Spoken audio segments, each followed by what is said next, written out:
ప్రియమైన దేవుని పిల్లలారా, క్రీస్తు వారి పేరట మీ అందరికీ నా వందనాలు. దేవుని మహాకృపను బట్టి మరొక అవకాశాన్ని దేవుడు నాకు అందచేశాడు.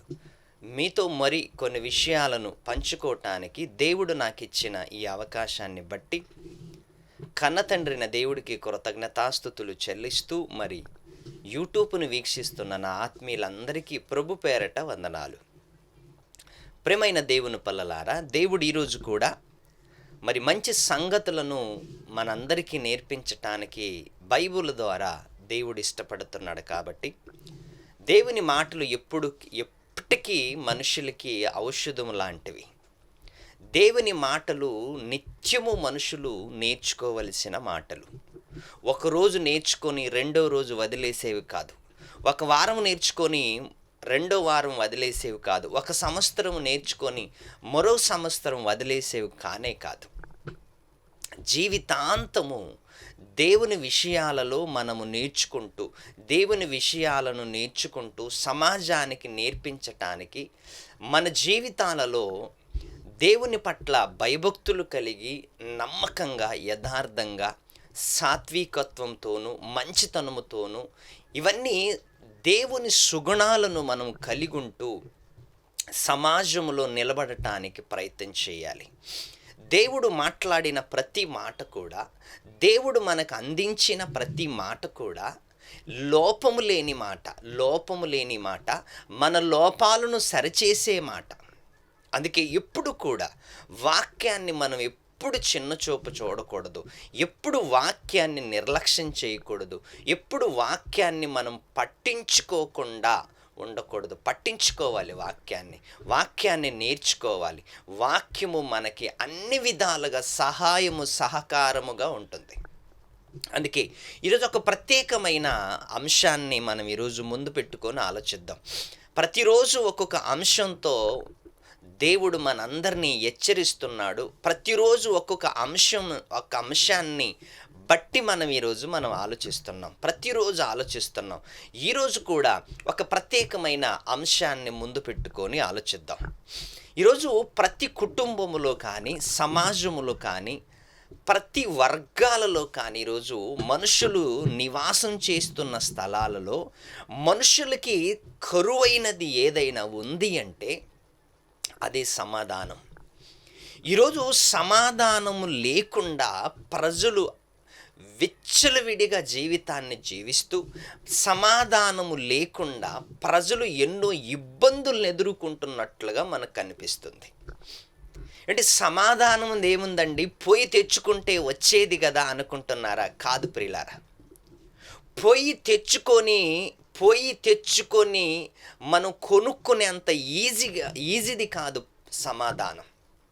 దానికోసం ప్రయాసపడాలి, దానికోసం కష్టపడాలి, దానికోసం ఎన్నో త్యాగాలు చేయాలి. అప్పుడే సమాధానం అనేది మన కుటుంబాలలోకి వస్తుంది. ఈరోజు సమాధానం అంటే సమాజంలో ఏమనుకుంటున్నారో తెలుసా ప్రియులారా? సమాధానం అంటే ఈరోజు ప్రతి ఒక్కరూ మా ఇంట్లో సమాధానం లేదండి, మా ఇంట్లో నెమ్మది లేదండి, మా ఇంట్లో ఆనందం లేదండి అని ఎంతో మంది ఈరోజు చెప్పుకుంటున్నారు.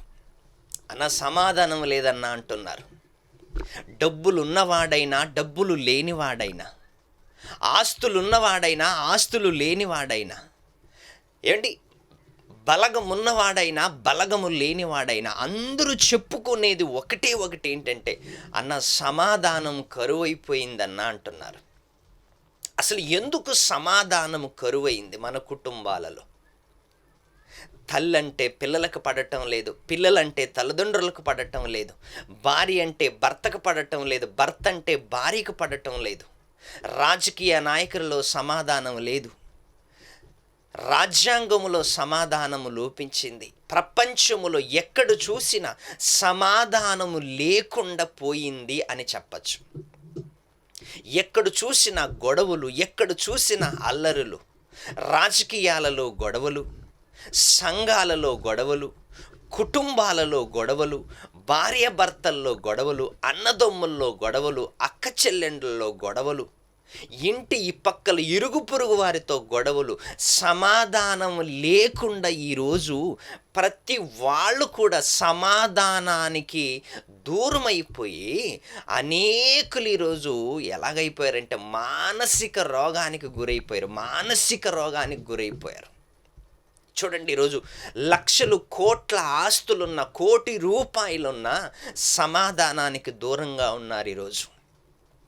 అందుకే చాలామందిని చూపిస్తూ సోషల్ మీడియాలో చాలామందిని చూపిస్తూ ఏమీ లేకపోయినా భార్యాభర్తలు సగం రొట్టె తిని హాయిగా పడుకుంటే అది వాళ్ళకి ఆనందం అంట.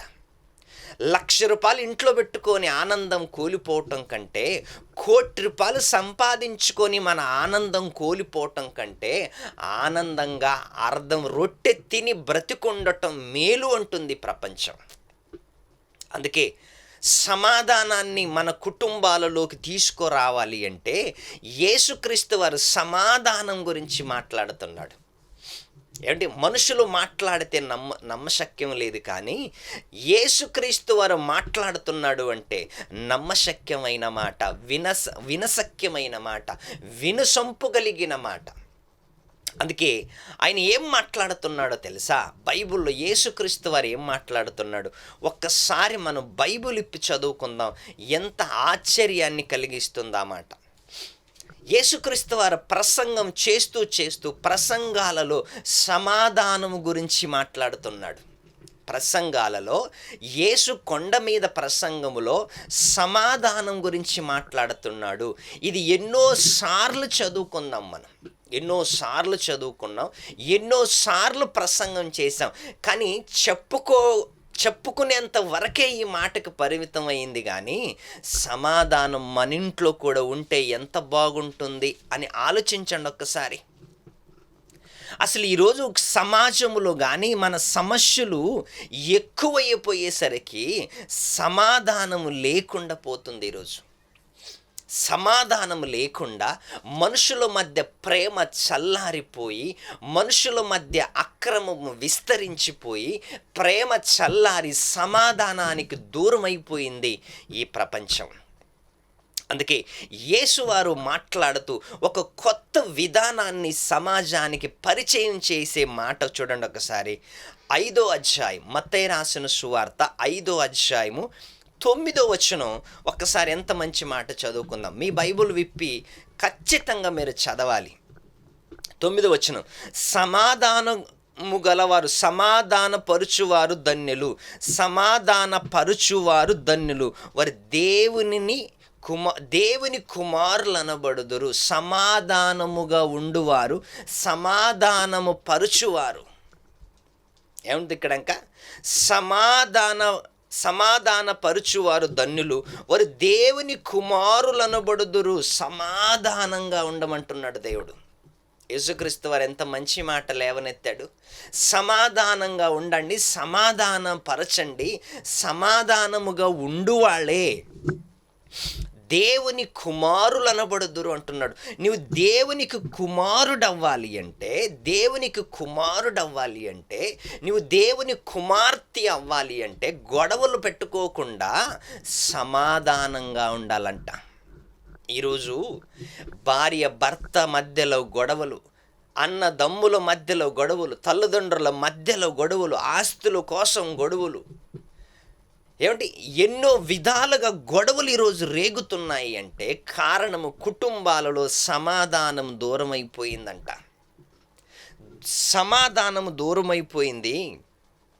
సమాధానము లేక ప్రపంచం ఈరోజు ఎన్నో విధాలుగా నాశనం అవుతున్నారు. ఈరోజు సమాధానం లేక ఈరోజు ప్రపంచంలో ఎన్నో విధాలుగా నాశనం అవుతున్నారు. సమాధానం అనేది ఎలాంటిదో తెలుసా? ఒక మంచి మాట చదువుకుందాం. పౌలు గారు ఎఫెసు సంఘానికి రాస్తూ ఏమంటున్నాడు చదువుకుందాం. ఎఫెసీలకు పౌలు గారు పత్రిక రాస్తూ ఏమంటున్నాడో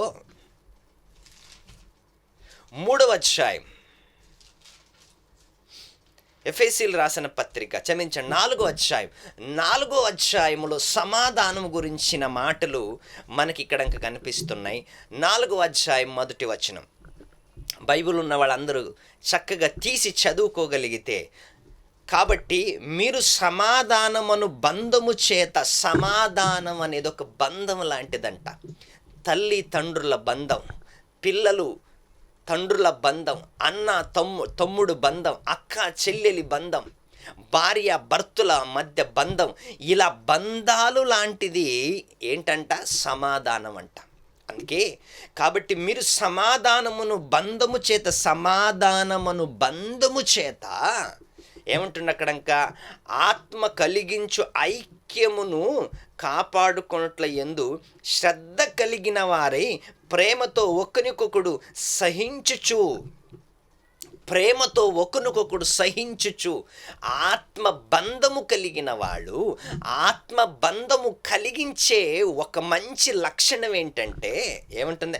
ఆత్మ కలిగించు ఐక్యమును కాపాడుకొనుటకు, ఆత్మ కలిగించు ఐక్యమును కాపాడుకొనుట యందు శ్రద్ధ కలిగిన వారై. ఆత్మ కలిగించే ఐక్యత, ఈ ఐక్యత ఎలా ఉంటుంది తెలుసా? ఆత్మ బంధము, సమాధానం అనే బంధము చేత ఆత్మ కలిగించు ఐక్యము యందు శ్రద్ధ కలిగి ఉండాలంట. ఈరోజు ఎక్కడ చూడండి చిన్న చిన్న విషయాలలో గొడవలు, రాజకీయాలలో గొడవలుంటాయని విన్నాం. ఒకప్పుడు రాజకీయాలలో గొడవలుంటాయని విన్నాము. కాస్త సంఘాలలో గొడవలుంటాయని విన్నాము. కాస్త కుటుంబాలలో గొడవలుంటాయని విన్నాము. కాస్త భార్య భర్తల మధ్యలోకి. చూసారా? ఇలా స్టెప్ బై స్టెప్ ఎందరిలో గొడవలు. సమాధానం ఏమన్నా కనిపిస్తుందా ప్రియులారా? దేవుడు మనుషులందరికీ చెప్పిన మాట ఏంటో తెలుసా? సమాధానంగా ఉండండి, సమాధానముగా జీవించండి, సమాధానముగా మీరు ఉండండి అంటున్నప్పుడు సమాధానముగా ఎందుకు లేకపోతున్నాం? ఈరోజు మనం ఆలోచించండి. సమాధానముగా ఉండలేకపోతున్నాం. వాక్యం తెలిసినోడైనా, వాక్యము తెలియని వాడైనా, దేవునిలో ఉన్నవాడైనా, దేవునిలో లేనివాడైనా ఒక్కడైనా సమాధానంగా ఉంటున్నారా? గొడవలకే దిగుతున్నారు. ఏదైనా అంటే గొడవతోనే ముగింపు, గొడవతోనే ప్రారంభం. సమాధానం లేదా జీవితంలో? సమాధానంగా ఉండమంటున్నాడు. సమాధాన పరుచువారు ధన్యులు అంటున్నాడు యేసుక్రీస్తు వారు. అలాంటి వారు దేవుని కుమారులు అనబడతారు అంటున్నాడు. నీవు దేవుని కుమారుడుగా ఉండాలి అంటే, నువ్వు దేవుని కుమారుడుగా పిలువబడాలి అంటే నువ్వు సమాధానంగా ఉండాలి. రౌడీలా ఉండకూడదు. ఈరోజు చాలామంది ఏమంటున్నారు తెలుసా? చాలామంది ఏమంటున్నారంటే, నేను క్రైస్తవుడు కాకముందు రౌడీనండి, క్రైస్తవుల్లోకి వచ్చిన తర్వాత మారిపోయానండి అంటూ ఏం మాట్లాడతారంటే, మళ్ళీ నేను ఒకసారి పాత మనిషి అయ్యాను అంటే అసలు నువ్వు బ్రతకవురా అంటున్నాడు. అంటే మళ్ళీ పాపం చేయాలని ఆలోచన వస్తుందా? మళ్ళీ పాత జీవితాన్ని అతికించుకోవాలని ఆలోచన వస్తుందా? వద్దు ప్రియులారా. ఒకసారి సమాధానం అనే బంధములోకి ముడిపడిన తర్వాత, ఒకసారి సమాధానం అనే బంధములోకి వచ్చిన తర్వాత సమాధానంగా ఉండండి. యేసుక్రీస్తు సమాధానంగా ఉండండి అని నేర్పుతున్నాడు మనకి. పేతురు రాసిన మొదటి పత్రిక 3వ అధ్యాయం 11వ వచనం. 3వ అధ్యాయం 11వ వచనం ఏమని మాట్లాడుతున్నది బైబిల్ ఒకసారి చదువుకుందాం. చాలా అవసరమైన మాటలు బైబిల్ మనకు బోధించింది అంటే, బైబిల్ మనకి నేర్పుతుంది అంటే, మన జీవితాలు సరిచేయటానికి ఎన్నో విషయాలను మనకి హెచ్చరిస్తుంది.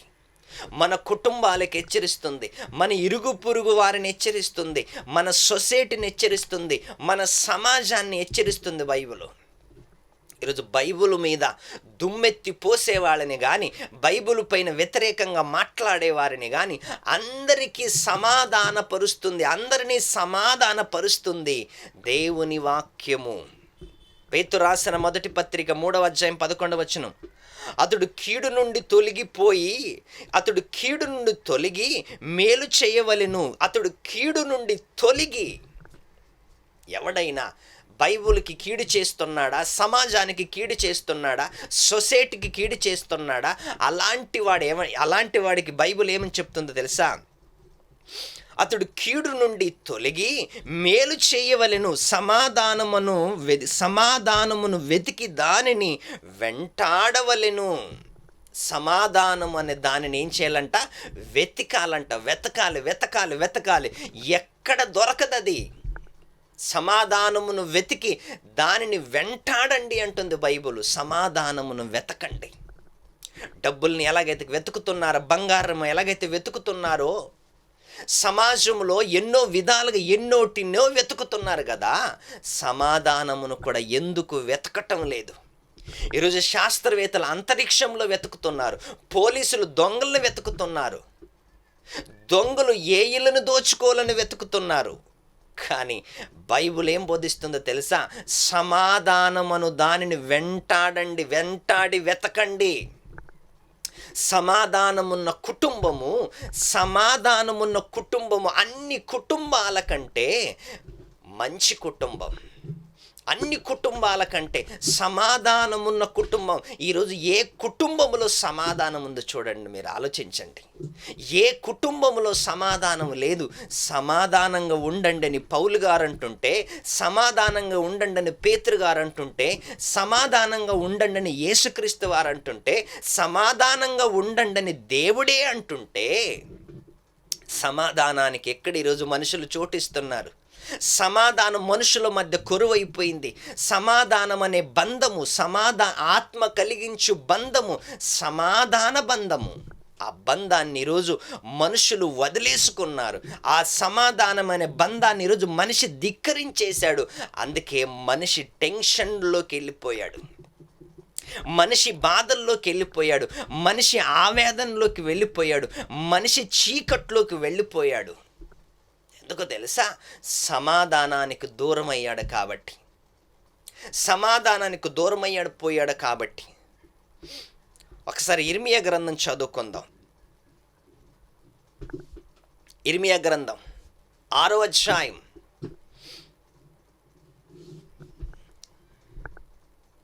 ఇర్మియా గ్రంథం 8వ అధ్యాయము 11వ వచనములో ఒక మంచి మాట గ్రంథకర్త ఏమని రాస్తున్నాడు చదువుకుందాం. 8వ అధ్యాయం 11వ వచనం. సమాధానము లేని సమయమున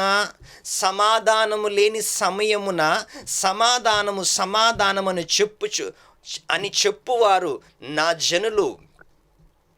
ఆ రోజు దేవుని ప్రజలు, ఆ రోజు ప్రవక్తలు, ఆ రోజు దేవుని కోసం బ్రతుకుతున్న వాళ్ళు ఏమని చెప్తున్నారంటే తెలుసా? సమాధానము లేని సమయమున సమాధానమని వారు చెప్పు నా జనులు గాయమును పైనే మాత్రమే బాగు చెయ్యుదురు. గాయాలను పైనే బాగా చేస్తున్నారంట. గాయపడ్డవాడి విషయములో మాట్లాడుతూ సమాధానము లేని వారి పక్షాన, సమాధానము లేని వారి దగ్గర దేవుని ప్రజలు వెళ్ళి ఏమని మాట్లాడుతున్నారంటే తెలుసా? సమాధానం పైనే మాట్లాడుతున్నారంట. అసలు నువ్వు మనుషుల్ని సమాధానంగా పరచాలి అంటే, మనుషులందరూ సమాధానంగా ఉండాలి అంటే పైన కాదయ్య చెప్పవలసింది, కాస్త లోతుల్లోకి వెళ్ళి విచారించు. సమాజంలో కుటుంబాలు ఎలాంటి విపత్తుల్లో ఉన్నాయి, సమాజం ఏ విధంగా మారిపోయింది, సమాజానికి ఏమి అవసరము అని పైన కాదు విచారించవలసింది, లోతుల్లోకి వెళ్ళి విచారించమంటున్నాడు దేవుడు. లోతుల్లోకి వెళ్ళి విచారించమంటున్నాడు. 6వ అధ్యాయం 14వ వచనం. సమాధానము లేని సమయమున సమాధానమని చెప్పు నా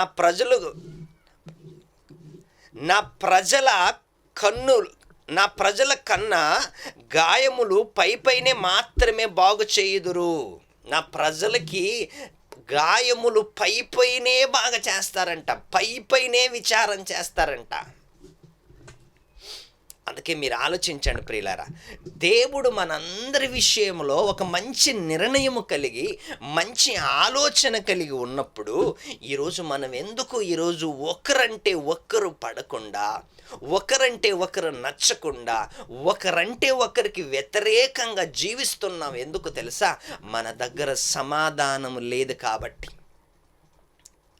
అప్పుడు మాట్లాడుతూ పెద్దలు గొడవ జరిగినప్పుడు ఏమని మాట్లాడుతుంటారంటే, అరే వెళ్ళి సమాధాన పరచండిరా, రాజ్యాలను సమాధాన పరుస్తున్నారు, దేశాలను సమాధాన పరుస్తున్నారు, కుటుంబాలను సమాధాన పరుస్తున్నారు, కానీ మనలోనే సమాధానం దూరమైపోయింది.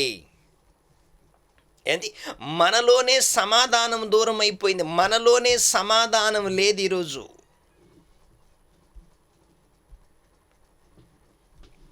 మనలోనే సమాధానం లేదు, ఒక్కరంటే ఒక్కరికి వ్యతిరేకంగా. అందుకే యేసుక్రీస్తు వారు ఏమంటున్నారు తెలుసా? సమాధాన పరుచువారు ధన్యులు, వారు దేవుని కుమారులనబడదురు అంటున్నాడు. సమాధానానికి దూరం అయిపోయిన కుటుంబాలు ప్రియులారా, ఎన్నో కుటుంబాలు ఈరోజు ఉన్నాయి. సమాధానానికి దూరమైన కుటుంబాలు, సమాధానానికి దూరం అయిపోయిన భార్య భర్తలు, పిల్లలు, తల్లిదండ్రులు, సమాజము, ఎంతో మంది ఈరోజు కుటుంబాలలో సమాధానం లేక బాధపడుతున్నారు. డబ్బులున్న వాళ్ళైనా, డబ్బులు లేని వారైనా, డబ్బులున్న వాళ్ళ కానీ, డబ్బులు లేని వాళ్ళ కానీ,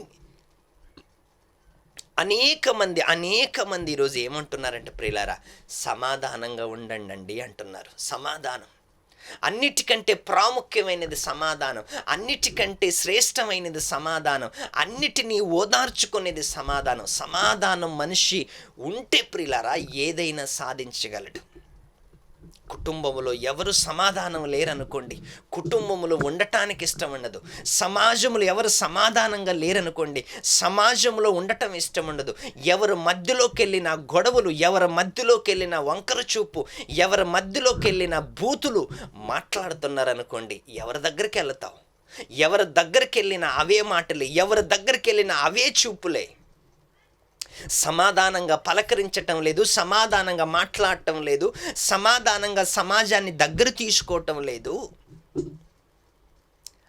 ఇలాంటి వారి మధ్య బ్రతుకుతున్నప్పుడు నీకు సమాధానం లేకపోతే అప్పుడు దేవుడి దగ్గరకు రా. మనుషులు ఇచ్చే సమాధానం కంటే, మనుషులు ఇచ్చే శాంతి కంటే, మనుషులు చూపించే ప్రేమ కంటే దేవుడు చూపించే ప్రేమ చాలా గొప్పది. అందుకే యాకోబు పత్రికలో ఒక మంచి మాట రాస్తున్నాడు తెలుసా?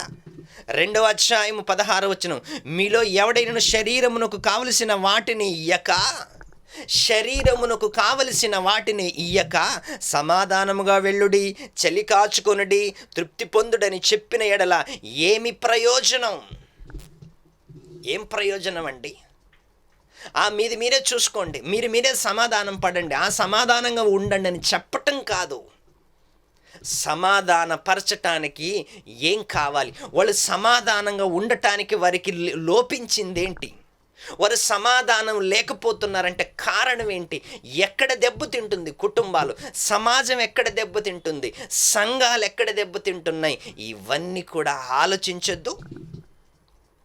ఇవన్నీ ఆలోచించాలి కదా.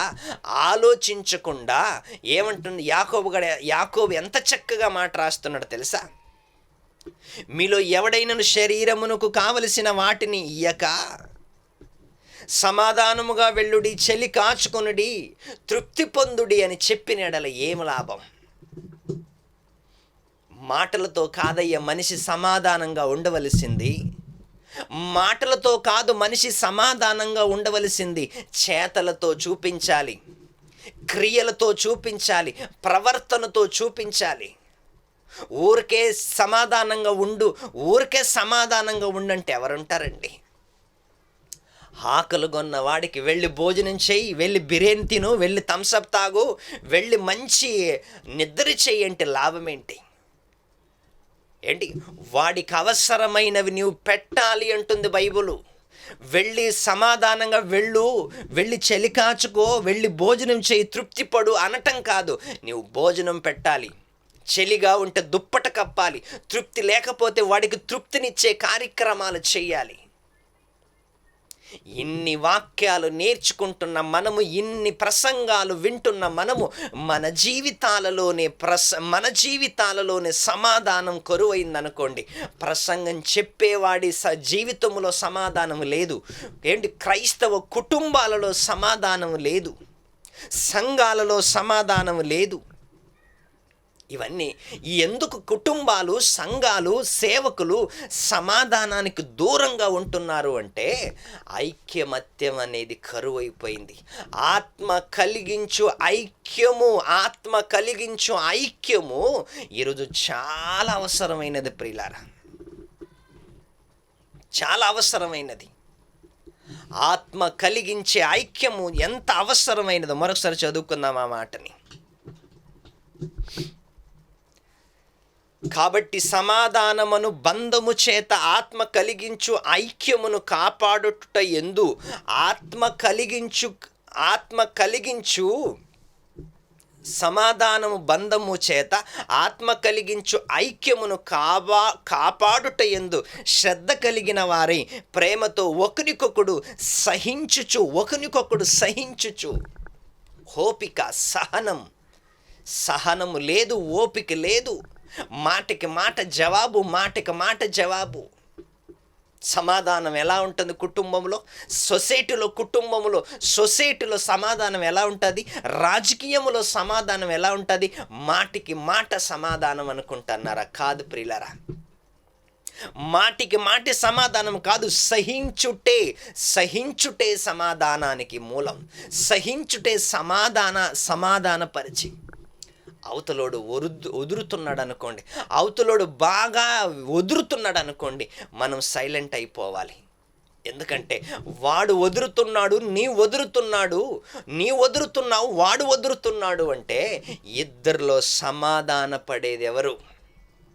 మూడో వ్యక్తి సమాధాన పరచటానికి ప్రయత్నం చేసినా వాని మీద ఇరుచుకుపడుతున్నారు మళ్ళీ. అందుకే మీరు ఒక్కసారి ఆలోచించండి ప్రియులారా. సమాధానంగా ఉండండి కుటుంబములో, సమాధానంగా ఉండండి సంఘములో, సమాధానంగా ఉండండి సమాజంలో. సమాధానంగా ఉంటే దాని నుంచి వచ్చే లాభాలు ఎన్ని ఉన్నాయి తెలుసా? లెక్కలేనన్ని లాభాలు ఉన్నాయి. సమాధానముగా ఉంటే దేవుడి నుంచి వచ్చే లాభాలు ఒకవేళ పొందాలి అనుకుంటున్నారా? సమాధానాన్ని వెంటాడి దానిని వెతకండి. అది ఒకవేళ దొరికితే అందులో ఉన్న మేలులు, అందులో ఉన్న లాభము చాలా గొప్పది ప్రియులారా. అందుకే సమాధానమును వెంటాడి వెతికి దాన్ని పట్టుకోండి. అది మీ కుటుంబాలలోకి వస్తే ఎంత ఆనందమో, పట్టలేనంత ఆనందము, సమాధానము, దేవుడిచ్చే సమాధానం. అందుకే ఎప్పుడు కూడా మన కుటుంబములో సమాధానం దూరం అయిపోయిందంటే ఒకటే అనుకోవాలి, అయ్యో నేను దేవుడికి దూరం అయిపోయానేమో, నేను లోకములో పడిపోయానేమో, లోకాశల్లో మునిగిపోయానేమో, లోకానికి అంకితమైపోయానేమో, లోకాశలు నాలో వచ్చాయేమో, అందుకే సమాధానం నా దగ్గర లేదు అని మీరు ఆలోచించాలి. అది భార్య అయినా, అది భర్త అయినా, అది పిల్లలైనా, అది తల్లిదండ్రులైనా, అది సమాజం అయినా, అది సొసైటీ అయినా, అది సంఘమైనా, ఏదైనా సమాధానం లేదు అనుకోండి, ముందుగా మనం ఆలోచించుకోవాల్సింది ఏంటి తెలుసా? అయ్యో దేవుని లక్షణాలు నాలో లేవేమో, దేవుని సుగుణాలు నాలో కనిపించటం లేదేమో, అందుకే ఈరోజు నేను సమాధానంగా లేకపోతున్నాను. సమాధానానికి కర్తైన దేవుడు, సమాధానమునకు కర్తైన యేసుక్రీస్తు వారు చెప్పుతున్న సంగతులు ఏంటి తెలుసా? మీరు సమాధానంగా ఉండండి. మీరు దేవుని పిల్లలు అవ్వాలి అంటే, దేవుని కుమారులు అనబడాలి అంటే సమాధానపరచండి, సమాధానముగా ఉండండి.